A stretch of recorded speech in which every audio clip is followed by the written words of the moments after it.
Le 22 mars 2016, peu avant 8 heures du matin, 2 bombes posées par des terroristes ont explosé dans l'aéroport de Bruxelles. Les frères missionnaires Norby, Wells et MP accompagnaient Sœur Klein qui devait prendre un vol pour se rendre dans sa mission à Cleveland aux États-Unis. 32 personnes ont été tuées et tous les missionnaires ont été blessés. C'est Richard Norby, âgé de 66 ans, en mission avec sa femme Pam, qui l'a été le plus grièvement. En repensant à ce moment, Frère Norby a raconté « J'ai instantanément su ce qui se passait. J'ai essayé de courir, me mettre à l'abri, mais je suis immédiatement tombé. J'ai vu que ma jambe gauche était gravement blessée. J'ai remarqué de la suie qui pendait de mes mains, presque comme des toiles d'araignée. J'ai tiré dessus doucement, mais je me suis rendu compte que ce n'était pas de la suie, mais de la peau brûlée. Ma chemise blanche rougissait à cause d'une blessure que j'avais au dos. À mesure que j'ai pris conscience de ce qui venait d'arriver, une pensée s'est imposée à moi. Le Sauveur savait où j'étais, ce qui venait de se passer et ce que j'éprouvais à cet instant. Les jours qui ont suivi ont été difficiles pour Richard Norby et sa femme Pam. Il a été plongé dans un coma artificiel, a subi des interventions chirurgicales, des infections et ressenti une grande incertitude.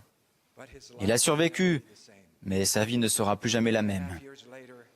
2 ans et demi plus tard, le processus de guérison se poursuit toujours. Un appareil orthopédique remplace la partie manquante de sa jambe et aucun de ses pas n'est comme avant ce jour dans l'aéroport de Bruxelles. Pourquoi une telle chose a-t-elle pu arriver à Richard et Pam Norby? Ils étaient fidèles à leur alliance et avant cette mission, ils en avaient fait une en Côte d'Ivoire et avaient élevé de merveilleux enfants. On pourrait légitimement dire, ce n'est pas juste, ce n'est tout simplement pas juste. Ils étaient en train de donner leur vie pour l'évangile de Jésus-Christ.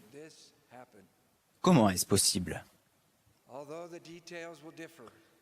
Bien que dans les détails, elles puissent varier, les tragédies, les épreuves inattendues, physiques et spirituelles, nous arrivent à tous.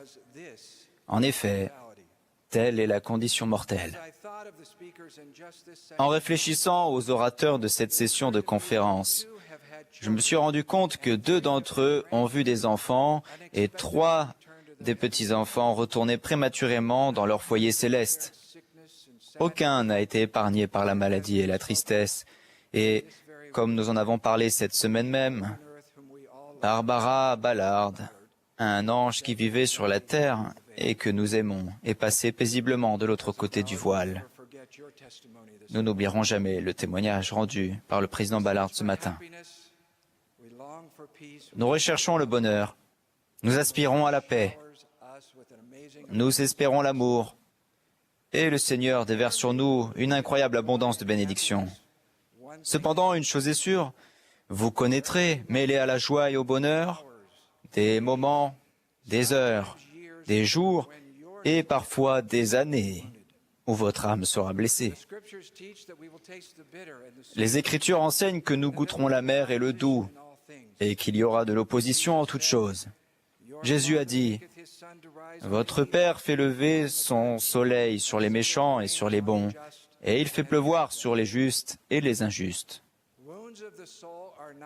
Les blessures de l'âme ne sont pas propres à une culture, à une nation ou une génération, à la richesse ou à la pauvreté. Elles touchent tout le monde et font partie de l'apprentissage de la condition mortelle. Mon discours aujourd'hui s'adresse spécialement aux personnes qui respectent les commandements de Dieu, respectent les promesses qu'elles lui ont faites et qui, comme les Norby et d'autres hommes, femmes et enfants de cet auditoire mondial, sont aux prises avec des épreuves imprévues et douloureuses. Nos blessures peuvent être la conséquence d'une catastrophe naturelle ou d'un accident malheureux. Elles peuvent être causées par un mari ou une femme infidèle qui bouleverse la vie de son conjoint juste et de leurs enfants. Les blessures peuvent provenir de l'obscurité, de la tristesse, d'une dépression, d'une maladie inattendue, de la douleur, de la perte prématurée d'un être cher, du chagrin de voir un membre de sa famille renier sa foi, de la solitude, d'une vie sans conjoint éternel, ou d'une centaine d'autres épreuves démoralisantes et douloureuses, et de chagrin ou de secrets que l'œil ne peut voir. Nous comprenons tous que les épreuves font partie de la vie, mais lorsqu'elles nous arrivent, elles peuvent nous laisser sans voix. Sans nous alarmer, nous devons nous tenir prêts. L'apôtre Pierre a dit « Ne soyez pas surpris, comme d'une chose étrange qui vous arrive, de la fournaise qui est au milieu de vous pour vous éprouver. » Avec les couleurs éclatantes du bonheur et de la joie, les fils de couleurs plus sombres de l'épreuve et de la tragédie sont tissés profondément dans la tapisserie du plan de notre Père. Ces combats, bien que difficiles, deviennent souvent nos plus grands instructeurs. En racontant l'histoire miraculeuse des 2060 jeunes guerriers d'Élaman, nous répétons souvent ce verset. Selon la bonté de Dieu et à notre grand étonnement, et aussi à la joie de toute notre armée, il n'y eut pas une seule âme d'entre eux qui périt. Néanmoins, la phrase continue. Oui, il n'y eut pas non plus une seule âme parmi eux qui n'eût pas reçu de nombreuses blessures. Chacun de ces 2060 jeunes guerriers reçut de nombreuses blessures, et chacun de nous sera blessé dans la bataille de la vie, physiquement, spirituellement ou les deux. N'abandonnez jamais, quelle que soit la profondeur des blessures de votre âme, quelle que soit leur source, quel que soit le lieu ou le moment où elles se produisent, et quelle que soit leur durée, vous n'êtes pas censé périr spirituellement. Vous êtes censé survivre spirituellement et progresser dans votre foi et votre confiance en Dieu. Dieu n'a pas créé notre esprit pour qu'il soit indépendant de lui. Notre Seigneur et Sauveur Jésus-Christ, par le don incommensurable de son expiation, non seulement nous sauve de la mort, et si nous nous repentons, nous pardonne nos péchés, mais il est aussi prêt à nous sauver des chagrins et des souffrances de notre âme blessée. Le Sauveur est le bon Samaritain, envoyé pour guérir ceux qui ont le cœur brisé. Il vient vers nous quand d'autres nous ignorent. Avec compassion, il enduit nos blessures de baume guérisseur et les panse. Il nous porte. Il se soucie de nous. Il nous invite à venir à lui afin de nous guérir. Et Jésus subira des souffrances et des afflictions et des tentations de toute espèce, et cela afin de prendre sur lui les souffrances et les maladies de son peuple, en prenant sur lui nos infirmités avec miséricorde. Vous qui souffrez, venez, venez, ô Dieu de grâce. Il veut vous pardonner et vous bénir. Parlez-lui du danger qui vous menace. Si grands soient nos maux, il peut les guérir. À l'un des moments les plus douloureux de la vie de Joseph, le prophète, le Seigneur lui a dit, « Toutes ces choses te donneront de l'expérience et seront pour ton bien. » Comment des blessures douloureuses peuvent-elles être pour notre bien? Dans le creuset des épreuves terrestres, restez patient et ferme. Le pouvoir guérisseur du Sauveur vous apportera lumière, compréhension, paix et espérance. Priez de tout votre cœur. Affermissez votre foi en Jésus-Christ, en sa réalité et en sa grâce. Accrochez-vous à ces paroles. Ma grâce te suffit, car ma puissance s'accomplit dans la faiblesse. Souvenez-vous, le repentir est un remède spirituel puissant. Gardez les commandements. Soyez dignes du Consolateur. Et souvenez-vous que le Sauveur a promis qu'il ne nous laisserait pas orphelins et qu'il viendrait à nous. La paix du temple est un baume apaisant pour l'âme blessée. Retournez à la maison du Seigneur avec des noms de vos ancêtres le plus fréquemment possible. Le temple projette notre bref passage dans la condition mortelle sur le grand écran de l'éternité. Regardez en arrière, vous souvenant que vous avez démontré votre dignité dans votre état prémortel.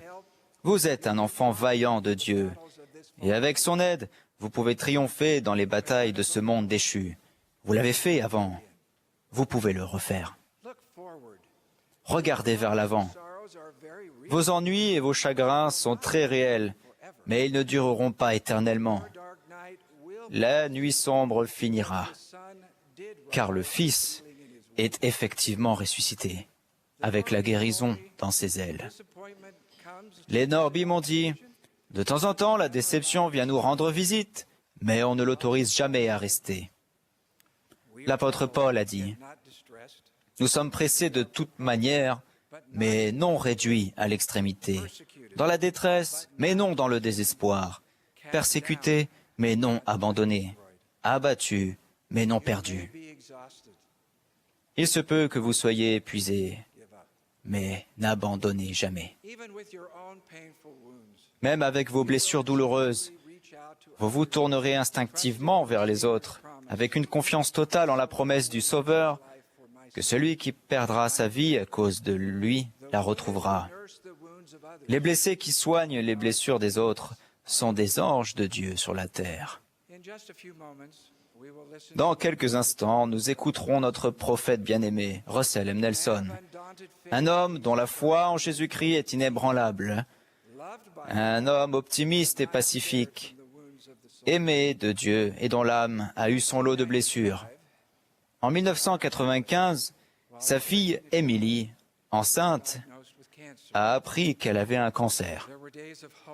Il y a eu des jours d'espérance et de bonheur quand elle a mis au monde un bébé en bonne santé. Toutefois, le cancer a récidivé et leur Emily chérie est décédée à 2 semaines de son 37e anniversaire, laissant son mari et 5 jeunes enfants. À la conférence générale, peu après son décès, Frère Nelson a confié « Mes larmes de chagrin ont accompagné mes regrets de n'avoir pas pu faire davantage pour notre fille. Si j'avais eu le pouvoir de la ressusciter, j'aurais été tenté de le faire.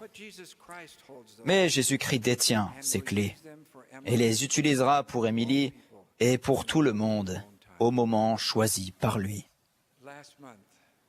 Le mois dernier, pendant que nous rendions visite aux membres de l'Église à Puerto Rico et que nous nous souvenions du désastre provoqué par l'ouragan de l'année dernière, le président Nelson a prononcé un discours empreint d'amour et de compassion.